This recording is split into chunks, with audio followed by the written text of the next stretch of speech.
तो हमारा क्वेश्चन है, वह छोटी से छोटी संख्या जिसको 35, 56 और 91 से विभाजित करने पर प्रत्येक दशा में 7 शेषफल होगा। जहाँ पर छोटी से छोटी लिखा होता है तो वहाँ पर हम लैसे निकालते हैं। तो इन संख्याओं को हम लैसे निकाल लेंगे। लैसे निकालने के लिए हमें इनका क्या करना पड़ेगा, अभाज्य गुणनखंड करना पड़ेगा। तो 35 के गुणनखंड क्या होंगे, 5 गुणा 7। 56 के क्या होंगे, 2 गुणा 2 गुणा 2 गुणा 7।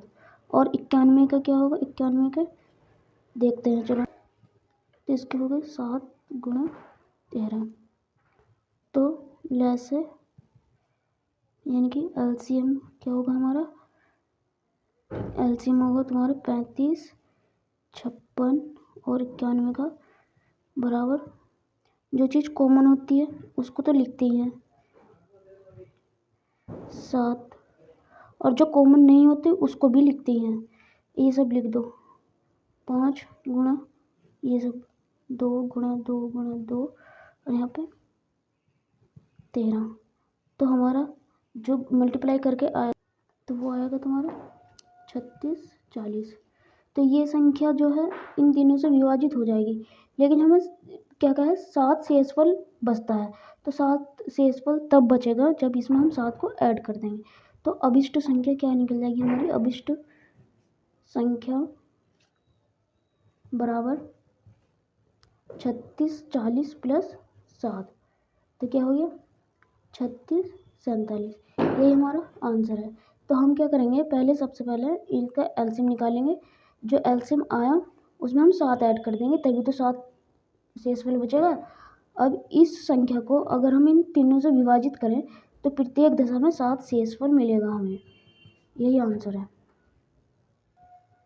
तो नेक्स्ट क्वेश्चन है हमारा, वह बड़ी से बड़ी, यहाँ पे बड़ी से बड़ी कहा है तो इसमें क्या है, HCF यानी कि में से ही निकलेगा। बड़ी से बड़ी में से निकलता है संख्या जिससे 125 और 70 को विभाजित करने पर शेषफल क्रमशः 8 और 5 प्राप्त होगा। तो हमें जो है शेषफल क्या प्राप्त हो रहा है, 8 और 5 प्राप्त हो रहा है। यानी कि ये क्या है, एक्स्ट्रा चीज़ है। शेषफल क्या है, एक्स्ट्रा चीज़। तो इसको हम ओरिजिनल संख्या में से घटा देंगे। तो 125 माइनस 8 बराबर 117। 70 माइनस 5 बराबर 65। ये जो हमारी संख्या आई है, अब इनका क्या करेंगे, हम HCF निकालेंगे। तो HCF निकालने के लिए यानी कि HCF ऑफ 117 और 65 का, तो इनके अभाज्य गुणनखंड करने पड़ेंगे हमें। 117 का क्या होता है, 3 गुणा 3 गुणा 3 3 9 13 निम्मा 117 होता है। और 65 क्या करेंगे तो 5 गुणा 13। तो HCF क्या आ जाएगा, 117 और 65 का जो चीज़ कॉमन होती है गुणनखंड में, तो 13। अब क्या है, ये 13 आया है, यही क्या हमारा आंसर होगा। क्योंकि हमें ये चीज़ एक्स्ट्रा दी हुई थी, शेषफल इतना बचता है, तो इसको हम घटा देंगे ओरिजिनल संख्या में से, और उनका HCF ही हमारा क्या होगा, आंसर होगा। नेक्स्ट क्वेश्चन है हमारा, व्याख्या कीजिए कि क्यों ये जो है एक भाज्य संख्या है। तो ये 2019 में आया हुआ है। इसका सॉल्यूशन देखते हैं। सॉल्यूशन क्या है, पहले संख्या उतार लेते हैं जो दे रखी है। 17 गुणा 15 गुणा 11 गुणा 3 गुणा 2 प्लस 2 प्लस 11, ये हमें दे रखा है। तो हम क्या करेंगे, भाज्य संख्या अगर हम इसके अभाज्य गुणनखंड निकाल लें, और अभाज्य गुणनखंड किसी भी संख्या से क्या होता है, विभाजित होता है, वे तो वो भाज्य कहलाएगी।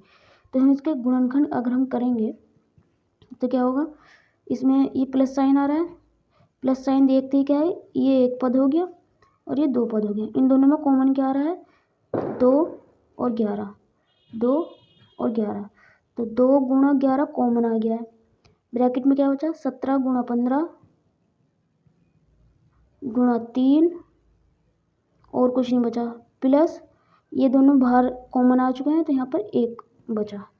ठीक है, 2 गुणा 11 17 15 दिया 45 प्लस 1, ये क्या है 2 गुणा 11, और इन दोनों की गुणा करेंगे तो गुणा 255 प्लस 1, 2 गुणा 11 256 आ गया।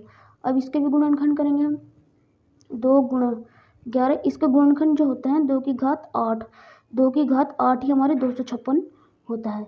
तो टोटल क्या मिला हमें, एक घात ये है और 8 ये है, तो 2 की घात 9 गुणा 11, ये क्या आ गया अभाज्य गुणनखंड आ गया। क्या आ गया ये अभाज्य गुणनखंड। अब अभाज्य गुणनखंड क्या होता है, कोई ये किसी संख्या से विभाजित तो होगी, ये किसी संख्या से विभाजित तो होगी, तो ये क्या हो गया भाज्य संख्या है। यहाँ पे लिखेंगे चूंकि अभाज्य गुणनखंड किसी संख्या से विभाजित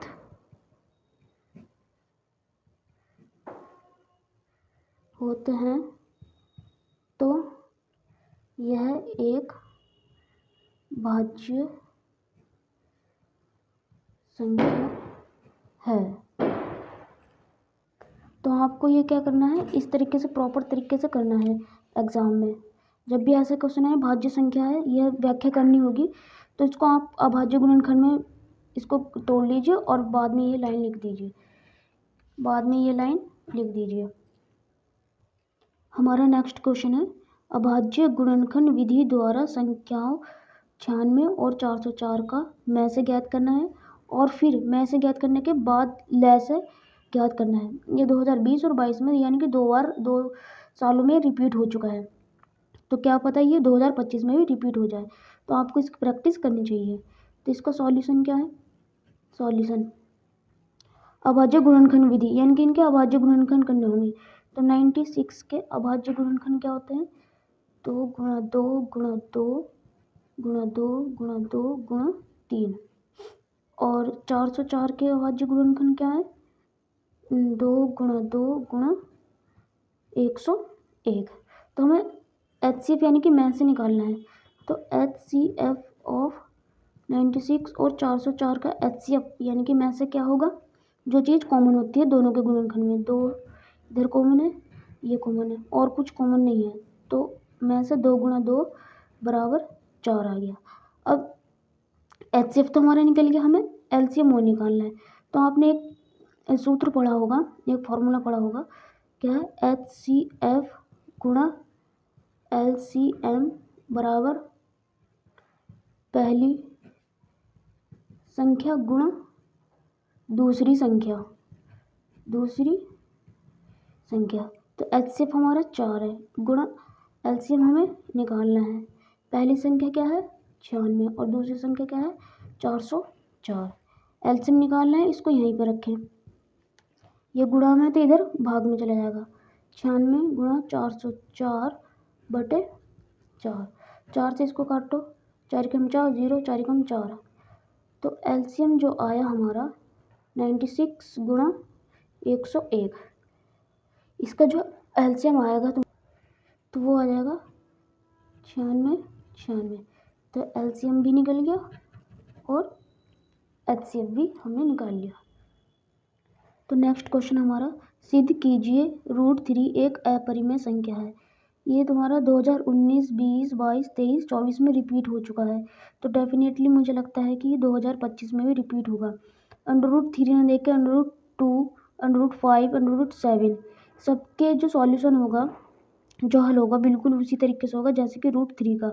अगर आपको 2025 में √3 की जगह √2, √5 और 7 दे दें तो ऐसे ही होगा। तो आप इसको प्रैक्टिस कर लीजिए, आपका जो है नंबर गेन कर सकते हैं। तो इसका सॉल्यूशन देखते हैं, चलो। तो हमें इसको अपरिमेय संख्या सिद्ध करनी है। अपरिमेय सिद्ध करने के लिए हम इसके क्या करेंगे, इसको सबसे पहले क्या करेंगे, इसको कल्पना करेंगे। हमने कल्पना करी, कल्पना कीजिए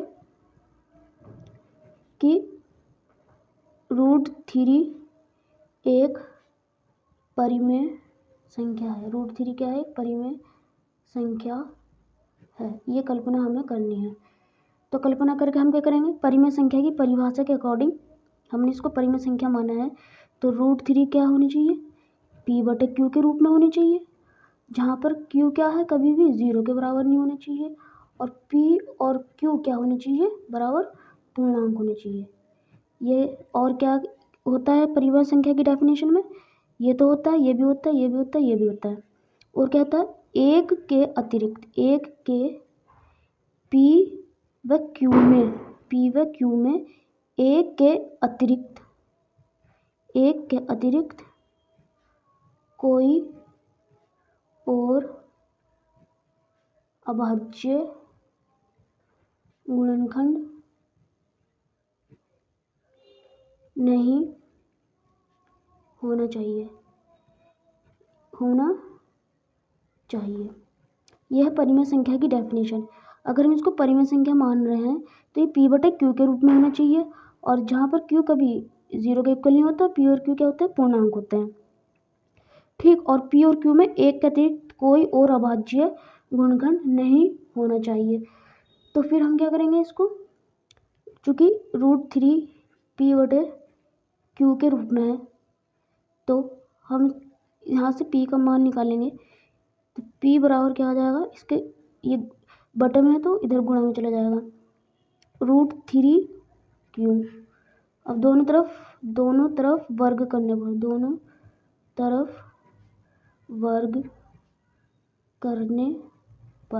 दोनों तरफ वर्ग करने पर क्या प्राप्त होगा हमें? p² बराबर, इस वर्ग करने पर रूट हट जाता है, 3q²। ठीक, अगर मैं 3 को इसके बटे में ले आऊँ, यानी कि p² क्या है? 3 से विभाजित है, 3 से क्या है? विभाजित है। चूँकि इसलिए क्या है, यहाँ पर क्या लगा देंगे हम?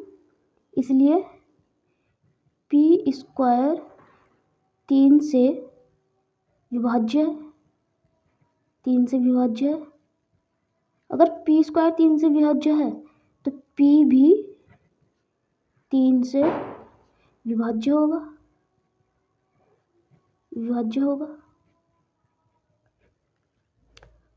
3 से विभाज्य होगा। जब ये 3 से विभाज्य है, चूँकि p 3 से विभाज्य है, तो माना, तो हमने क्या माना?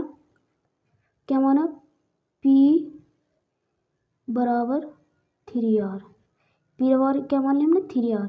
तो यहाँ पे भी क्या करेंगे हम? दोनों तरफ वर्ग करने पर, दोनों तरफ क्या कर देंगे?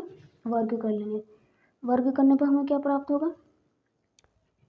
p² बराबर 9r², 9r², और p² की वैल्यू यहाँ से q² रख दे, 3q² बराबर 9r²। 3 से ही कट जाएगा 3 बार, q² बराबर क्या आ जाएगा? 3r²। इस इक्वेशन से हमें क्या दिख रहा है? q भी क्या है? 3 से विभाजित है, इसलिए q² 3 से विभाज्य है, q² 3 से विभाज्य है, तो q भी 3 से विभाज्य होगा।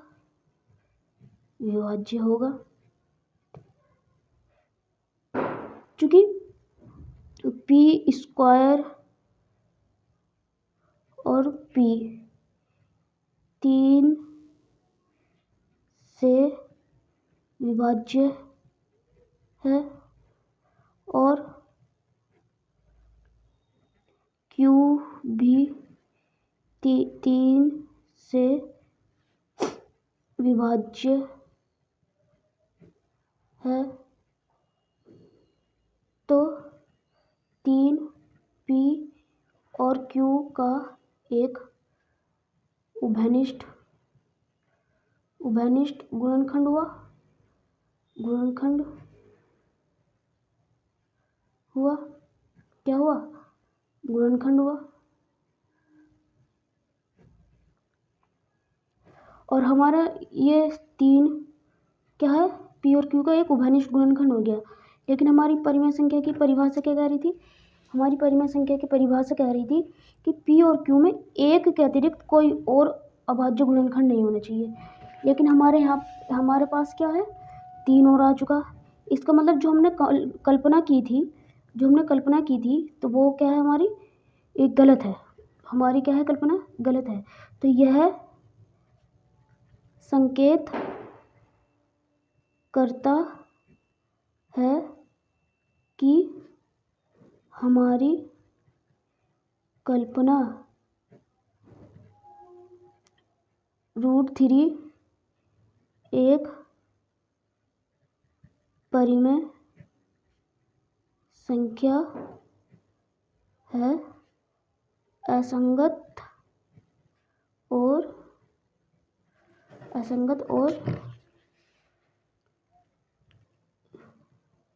त्रुटिपूर्ण है। क्योंकि परिमेय संख्या के रूल के अकॉर्डिंग क्या है, एक के अतिरिक्त कोई और अभाज्य गुणनखंड नहीं होना चाहिए था। लेकिन जब हमने इसको ये सब सोल्व करा हमने, तो हमारा 3 भी क्या है, एक अभाज्य गुणनखंड निकल गया। एक 3 भी क्या है, अभाज्य गुणनखंड निकल गया। जो कि ये इसलिए निकला है क्योंकि हमने जो कल्पना करी थी वो असंगत और त्रुटिपूर्ण थी। इस प्रकार आप सिद्ध कर सकते हो।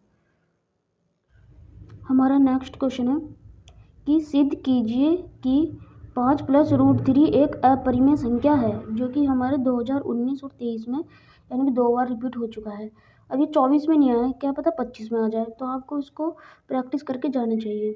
तो इसका सॉल्यूशन क्या होगा, सॉल्यूशन तो उसी जैसे हमने √3 को कल्पना करी थी वैसे ही इसके लिए कल्पना करेंगे कि कल्पना कीजिए 5 + √3 एक परिमेय संख्या है। इसको हमने कल्पना कर दी कि 5 + √3 एक परिमेय संख्या है। जब परिमेय संख्या है तो इसको p/q के रूप में होना चाहिए। 5 + √3 को क्या होना चाहिए, p/q के रूप में होना चाहिए, जहाँ पर q क्या है, कभी भी 0 के बराबर नहीं होगा। और p और q क्या होंगे, बराबर क्या होंगे, पूर्णांक। क्या होंगे, पूर्णांक। चूंकि 5 + √3 बराबर p/q है, जो कि एक परिमेय संख्या है। ठीक, यहाँ से हम √3 की वैल्यू निकालेंगे तो p/q - 5, ये प्लस का इधर आके माइनस का हो जाएगा। क्या है, हमारे √3 भी एक, जब परिमेय संख्या में से कुछ हम घटाएंगे तो एक परिमेय संख्या तो आनी चाहिए। किसी परिमेय संख्या में से कुछ घटाएंगे तो परिमेय संख्या आनी चाहिए। तो यानी कि √3 भी हमारा क्या है, एक परिमेय संख्या। √3 भी एक परिमेय संख्या होनी चाहिए, ये होनी चाहिए ना। लेकिन क्या है, ये तथ्य गलत है, हमने अभी सिद्ध करा है कि √3 क्या है, एक अपरिमेय संख्या है। तो ये तथ्य क्या है, हमारा गलत हो जाएगा। जब ये अपरिमेय संख्या है तो ये भी क्या होनी चाहिए, एक अपरिमेय संख्या होनी चाहिए। परंतु यह तथ्य कि √3 एक परिमेय संख्या है त्रुटिपूर्ण और असंगत है। क्योंकि क्या है, ये एक अपरिमेय संख्या है। √3 क्या है, अपरिमेय संख्या है। जब अपरिमेय संख्या है हमारी तो इसके संपर्क वाली भी अपरिमेय होगी। तो इसलिए संख्या 5 + √3 परिमेय संख्या नहीं हो सकती, परिमेय संख्या नहीं हो सकती, है। अतः 5 + √3 एक अपरिमेय संख्या है। तो इस प्रकार आप इसको सॉल्व करके सिद्ध कर सकते हैं। ये क्वेश्चन बहुत इम्पोर्टेंट है, ये रिपीट हो सकता है। आप इसको सिर्फ ध्यान रखना। इसको परिमेय संख्या की कल्पना करेंगे। जब परिमेय संख्या की कल्पना करेंगे तो इसको P/Q के रूप में होना चाहिए। और P/Q के रूप में हमारी डेफिनेशन क्या कहती है? ये कहती है कि Q 0 नहीं होना चाहिए और P और Q एक पूर्णांक होना चाहिए। इस प्रकार क्या लिख सकते हैं हम? P + √3 क्या है? P/Q के बराबर होना चाहिए। ठीक है, फिर हम यहाँ से √3 की वैल्यू निकालेंगे। √3 की जो वैल्यू आएगी P/Q -5 हो जाएगा। लेकिन क्या, जब हम किसी परिमेय संख्या में से कुछ घटाएंगे तो परिमेय संख्या आनी चाहिए, यानी कि √3 भी एक परिमेय संख्या होनी चाहिए। लेकिन ये तथ्य तो गलत है, परंतु यह तथ्य तो गलत है। √3 क्या है? एक परिमेय संख्या है, त्रुटिपूर्ण और असंगत है, क्योंकि हमने अभी सिद्ध करा है √3 क्या है? एक अपरिमेय संख्या है। तो इसके संपर्क वाली भी क्या होंगी? अपरिमेय होंगी। तो संख्या ये जो है 5 + √3 परिमेय संख्या नहीं हो सकती। क्या होगी? एक अपरिमेय संख्या होगी। क्यों होगी? क्योंकि √3 की वजह से क्या है? ये अपरिमेय संख्या बन जाएगी। तो इस प्रकार आप जो है इन क्वेश्चन की प्रैक्टिस करिएगा। ये रिपीट होने की इनकी काफ़ी संभावना है। तो इनकी प्रैक्टिस करके आप अपने मार्क्स को बूस्ट कर सकते हैं, अपने मार्क्स को बढ़ा सकते हैं। Thank you.